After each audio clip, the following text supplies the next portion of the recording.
우리 함께 봉독하겠습니다. 여호와께서는 그 모든 행위에 의로우시며 그 모든 일에 은혜로우시다. 여호와께서는 자기에게 간구하는 모든 자.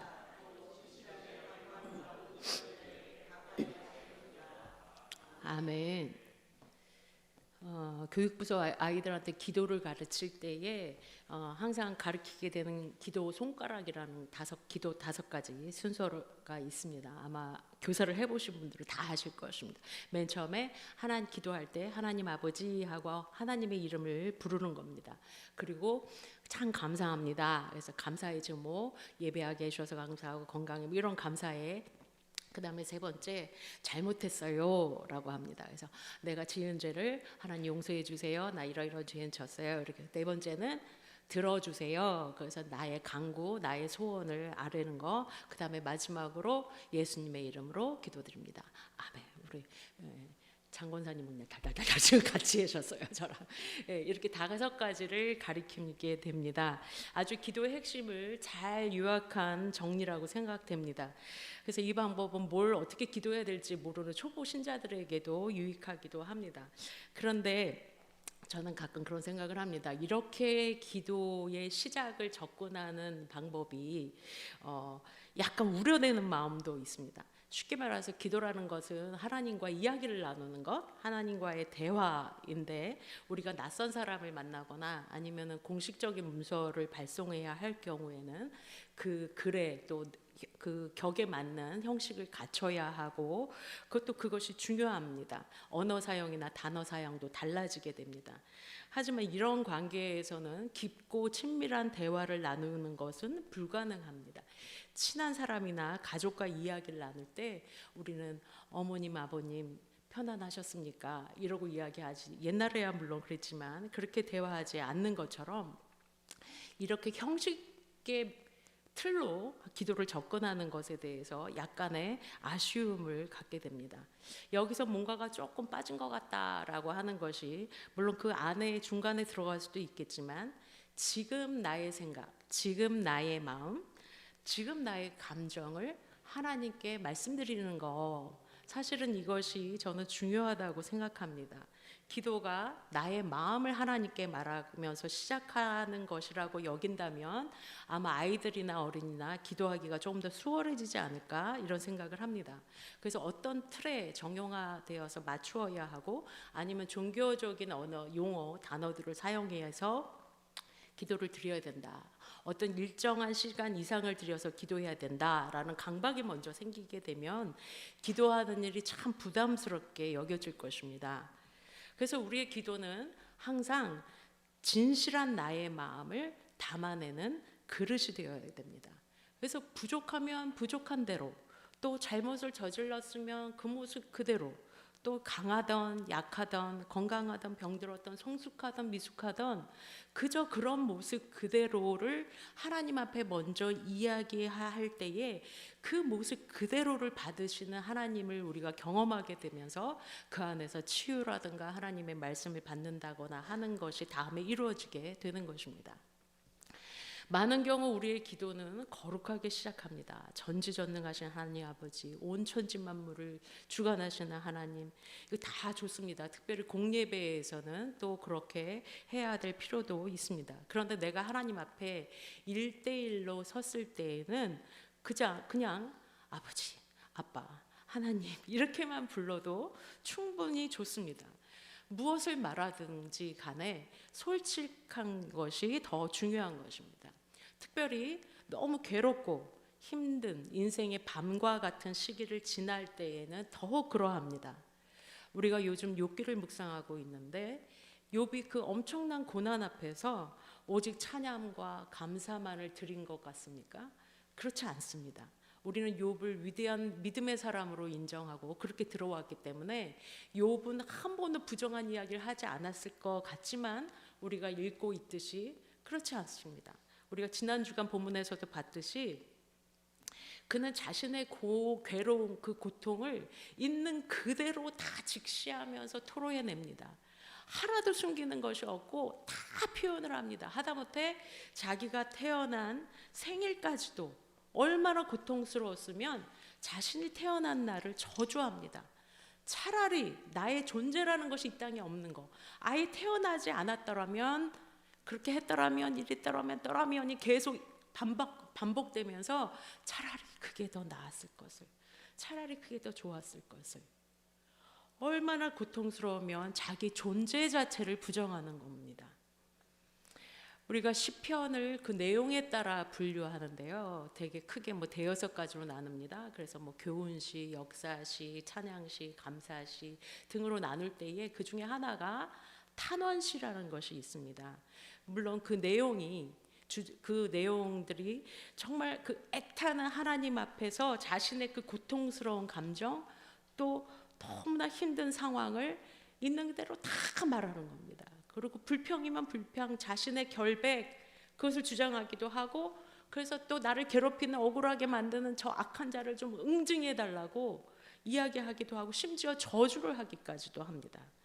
그러다가 웬만하면 찬양과 경배로 끝날 만도 한데, 그런 시편도 많이 있지만 어떤 시편은 그저 한탄만 하다가 끝나는 것도 있습니다. 이런 시편을 하나님께서 포함시켰다는 것이 저는 얼마나 큰 위로가 되는지 모르겠습니다. 성경에 거룩한 이야기만 있지 않고 그 인간의 추한 그런 민낯들이 다 여기에 기록되어 있는 것을 볼 때에 저는 오히려 큰 위로가 됩니다. 가인이 하나님께서 자기의 제사는 받지 않고 동생 아벨의 제사만을 연락한 것을 보고 불만을 품게 되고 시기 질투도 일어나고 막 화가 나기 시작했습니다. 결국 자신의 화를 참지 못해서 동생 아벨을 돌로 쳐 죽이게 됩니다. 하나님께서 그 이후에 가인을 찾아와서 물으십니다. 가인아, 네 동생 아벨이 어디 있니? 이 질문을 하는 하나님의 의도가 무엇이라고 생각합니까?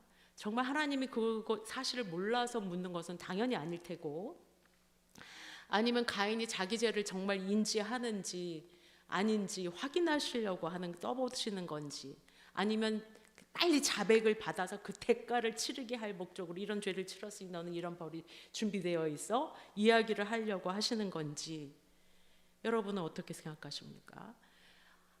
네 동생 아벨이 어디 있느냐라고 물으실 때의 그 음성이 어떤 말투였다고 생각하십니까? 검사처럼 신문하듯이 하셨을 것 같습니까? 저는 그랬을 것 같지 않습니다. 정말 안타까운 심정으로 물어보시지 않았을까? 왜 그랬니 사랑하는 아들아? 왜 그렇게까지 해야만 했니? 왜 너의 마음을 다스리지 못했니? 조금 더 참지.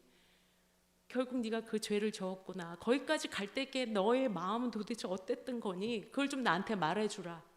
그리고 너의 죄에 대해서 내가 심판하기 전에 얼른 네가 나한테 너의 죄에 대해서 고백해 주면 좋겠다. 그리고 용서를 구하면 좋겠다. 제발 그렇게 해달라는 메시지가 담겨 있지 않았을까 생각을 합니다. 요즘에 어린 자녀를 둔 학부형들이 자기의 자녀만을 너무 최고로 만들어서 중심적으로 키우다가 보니까 많은 부분에서 문제가 발생합니다. 그래서 한 아동 심리학자는 그 이유를 우리나라에 들어온 한동안 유행처럼 번진 아이의 마음 읽어주기라는 그 철학, 아이의 교육 철학에 근거한다라는 이야기를 하는 것을 들었습니다. 그래서 그 아이의 마음을 읽어주는 것은 참 좋은데, 그러다 보니까 아이들이 자기중심적, 남의 입장을 생각하는 것이 아니라 내 마음이 지금 이래. 그래서 그 자유와 권리에는 책임이 따르는데, 그 이유 자기가 나는 지금 너무가 화나. 그럼 내가 남을 해친 것도 정당화가 돼버리는 거예요.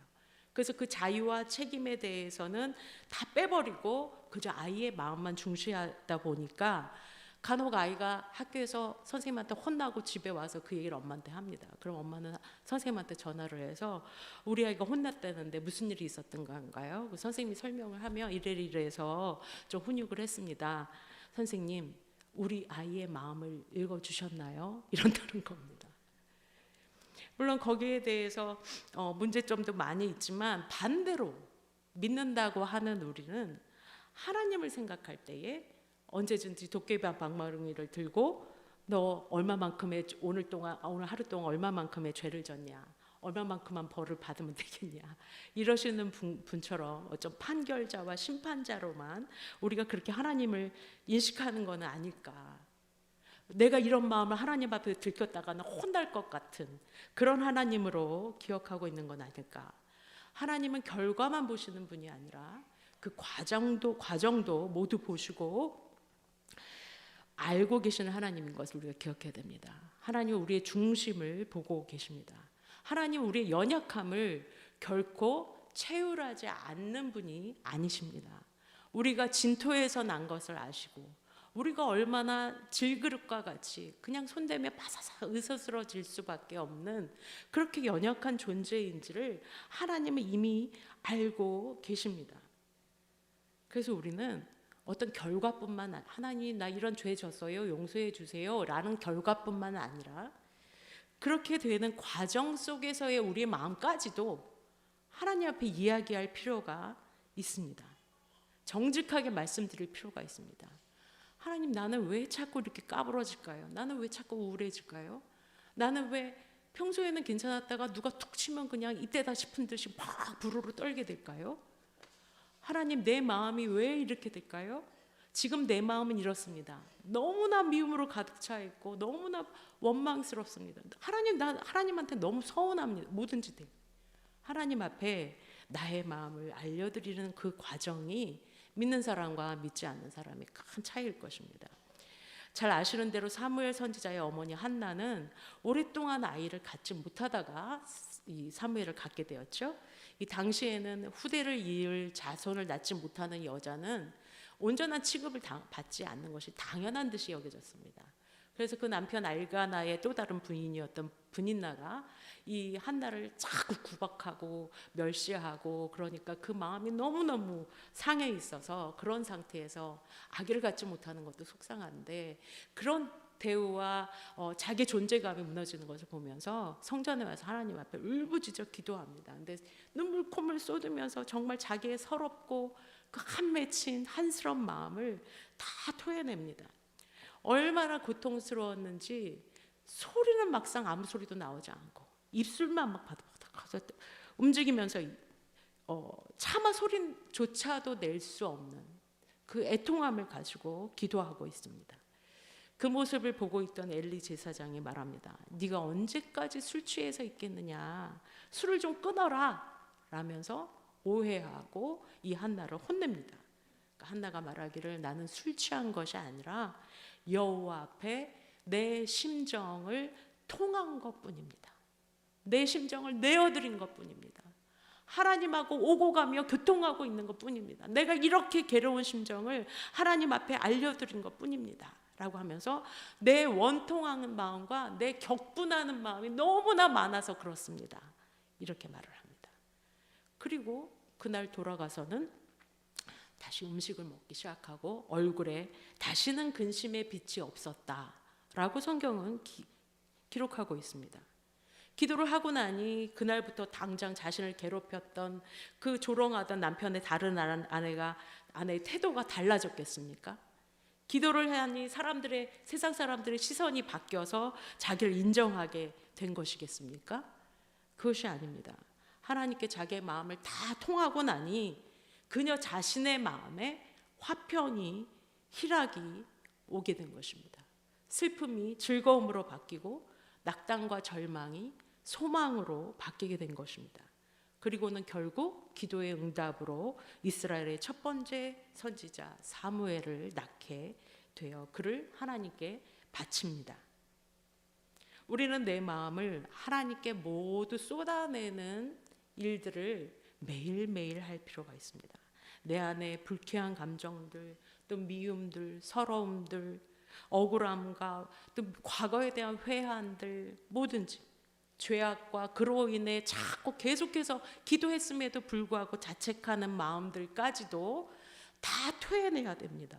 이렇게 쏟아버리는 과정이 없이 새로운 것이 온전히 내 안에 가득 차질 수가 없습니다. 우리가 더러운 그릇에 새로운 막한 음식을 다 결코 담지 않듯이 우리가 비워낼 거, 버릴 것을 다 내어버린 후에야 성령이 부어주시는 새로운 마음이 들어오기 시작합니다.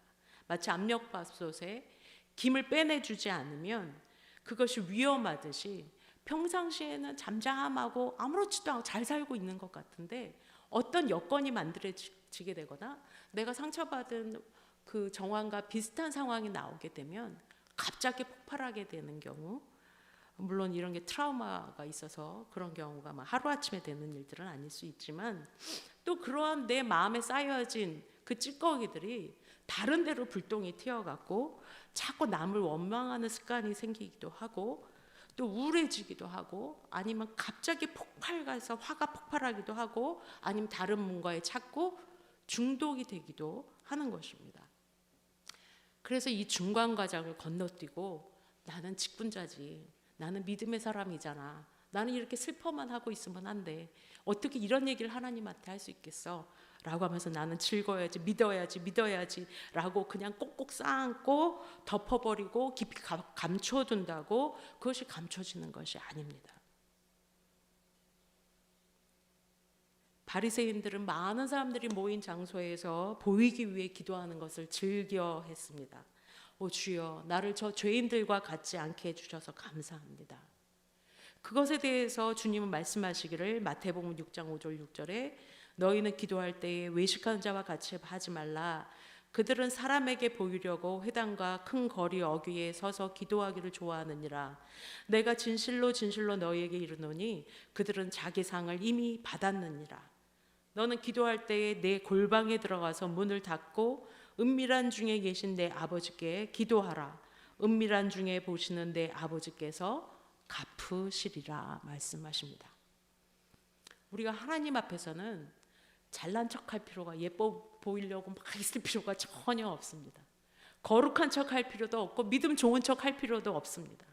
나 혼자 다 감내할 수 있을 것처럼 큰 소리 칠 필요도 없습니다. 되려 하나님 아니면 안 되겠습니다.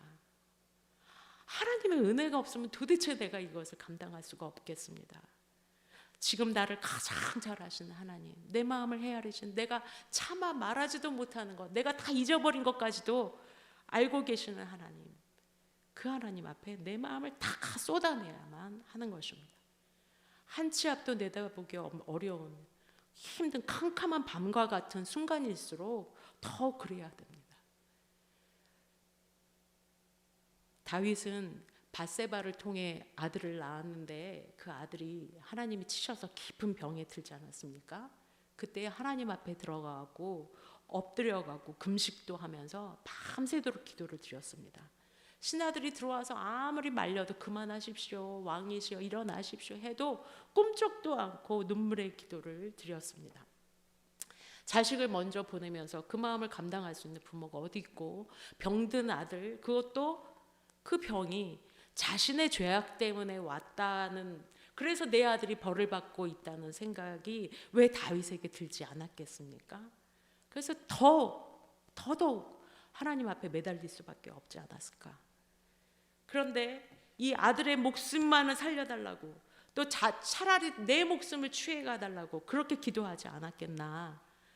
이런 깊은 통곡과 애통한 가운데서 간구하던 다윗이 막상 아들이 죽었습니다 라는 소식을 들은 후에는 벌떡 일어나서 자기 몸을 정결하게 한 후에 먼저 하나님을 경배하고 그리고 내려와서 식사를 합니다. 어떻게 이것이 가능할까? 거꾸로 돼야 되는 거 아닌가 싶지만, 물론 그렇게 할 수 있었던 가장 큰 이유는 생명의 주관자가 하나님이시라는 사실을 분명히 믿었던 때 있지만, 또 한 가지 중요한 점은 그가 하나님께 병들어 죽어가는 자기 자녀를 눈앞에 둔 그 부모된 아비의 심정, 그리고 자기가 아무리 큰 권세를 지닌 왕이라고 해도 생과 사의 문제가 자신의 능력 밖에 있다라고 하는 그 인간적 연약함에 대한 철저한 고백, 또 이전에 자기가 저지른 죄악에 대한 통렬하고 뼈아픈 회개를 하나님 앞에 모두 쏟아내었기 때문에 이것이 가능한 것이라고 보입니다. 진실한 기도를 통해서 자신의 과거의 잘못, 그리고 현재의 고통, 그리고 자신의 능력 밖에 있는 미래의 일들까지 하나님의 손에 맡겨드렸기 때문에 다윗은 다시 일어날 수가 있었던 것입니다. 시편 62편 8절, 백성들아 시시로 그를 의지하고 그의 앞에 마음을 토해라. 하나님은 우리의 피난처시로다. 남자는 태어나서 세 번 운다. 태어났을 때, 부모님을 잃었을 때, 나라가 망했을 때, 우리 어렸을 때는 이런 얘기 많이 했습니다. 그래서 남자아이가 울면 흔히 부모님들이 야, 남자는 우는 게 아니야. 눈물 뚝 그리고 달래고 했습니다. 아마 우리나라 중년 이상의 남자분들은 이런 분위기 속에서 자라났기 때문에 자존심이 있지. 어디 남자가 울어. 난 절대 약해지지 않을 거야. 강한 모습을 보여야 돼. 이랬을지 모르겠습니다. 이런 생각이 깊이 자리 잡고 있습니다. 아닙니다. 남자분들도 울어야 됩니다. 남자분들도 많이 우셔야 됩니다. 딴 데 가서 우지 좀. 드라마 보면서 우리 남편 요새 많이 우는데 그거 말고 하나님 앞에 찾아가서 여러분의 그 마음속에 있는 것들을 다 내려놓고 우셔야 됩니다. 10년 전, 20년 전, 30년 전 어렸을 때 기억까지 혹시 떠오르게 하신다면 그것까지도 다 내려놓고 하나님 앞에 우셔야 됩니다. 하나님, 이런 마음이 내 안에 있었군요. 하나님 보여주세요. 자기가 알지 못하는 것까지 보여주시게 하는 그 하나님 앞에서 하나님, 이것 때문이었군요. 그 외롭고 고독하고 혼자서 견디려고 애를 썼던 그 순간 하나님께 날 붙들어 놓고 계셨던 거, 그 고비고비마다 어떻게 지내왔나 싶은데 하나님이 그때 붙드셨던 것을, 내 것을 다 토해내고 난 다음에 봐야 합니다. 하나님이 깨닫게 하신 것을 깨닫게 되어야 되는 것입니다. 정말 힘들 때는 기도가 문장으로도 안 나옵니다. 그냥 하나님 앞에 성전에 가서 1시간이고 2시간이고 꺼이꺼이 울다가 아버지 하나님 이것만 부르다가 올 때도 있습니다. 그렇지 않습니까? 근데 그래도 괜찮습니다. 그래도 됩니다. 그저 힘들어 죽겠습니다. 내가 못하겠습니다. 나 좀 살려주세요. 살려주세요. 백기를 듣는 것입니다. 애통하는 자가 복이 있다라고 말씀하신 것처럼 지금 이 세대는 죄를 지어도 애통할 줄 모르는 세대입니다. 온갖 재난이 일어나도 나와 내 가족만 안위가 무사하다면 울지 않는 세대입니다. 이런 가운데서 하나님은 오늘 애통하는 사람을 찾지 않으실까 싶습니다. 즐거워하는 자들과 함께 즐거워하고 우는 자들과 함께 울라고 말씀하십니다. 예수님이 십자가를 지고 골고다 언덕을 올라가실 때 여자들이 큰 소리로 울면서 가슴을 치면서 울어댔습니다. 그래서 예수님이 뒤를 돌아보시며 말씀을 하십니다. 예루살렘의 딸들아, 날 위해 울지 말고 너희와 너희 자녀를 위해서 울어라. 종교 지도자들도 영적으로 눈이 멀고 탐욕과 율법에 매여서 이제 얼마 후면 하나님의 아들마저 십자가 형틀에 매달을 것입니다. 그 회개치 않는 예루살렘을 바라보시면서 예수님도 탄식하셨습니다. 예루살렘아, 예루살렘아, 선지자들을 죽이고 내게 파송된 자들을 돌로 치는 자여, 암탉이 그 새끼를 날개 아래 모음같이 내가 너의 자녀를 모으려 한 것이 몇 번이더냐라고 애통하시면서 안타까운 마음에 눈물을 흘리셨습니다. 우리는 하나님 앞에서 나라의 죄악과 지도자들의 오만함과 또 내가 속한 공동체를 위해서 울며 기도할 수 있어야 됩니다. 그 전에 그러기 위해서 나 자신의 불신과 두려움과 연약함과 그 모든 것을 하나님 앞에 쏟아내는 작업이 필요합니다. 내가 아파보면 아픈 사람의 고통이 쉬 넘어가지질 않습니다. 내가 가난해 보면 배고픈 사람을 그냥 지나치게 되질 않습니다.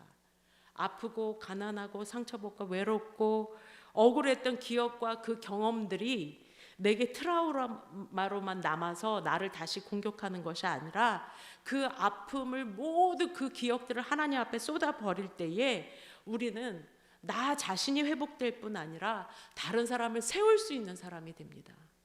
리더가 될 수 있습니다. 상처 입은 치유자라는 헨리 나우엔 목사님의 책 제목도 있듯이 우리가 공동체를 세워가는 사람이 될 수 있습니다.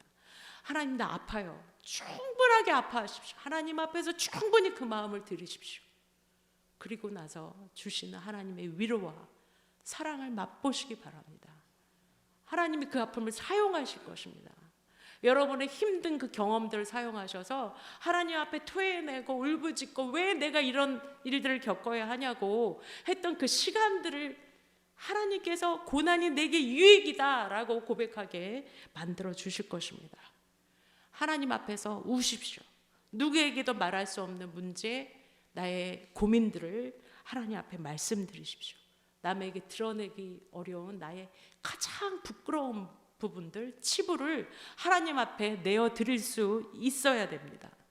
그래서 은밀한 중에 계신 하나님께 은밀한 중에 진실이 간구하는 자의 기도를 하나님께서 들어주십니다. 우리의 솔직한 마음을 하나님은 오늘 듣기 원하시는 겁니다. 진실한 기도를 이제 시작할 수 있기를 바랍니다. 여호와께서는 자기에게 간구하는 모든 자, 곧 진실하게 간구하는 모든 자에게 가까이 하시는 도다. 아멘.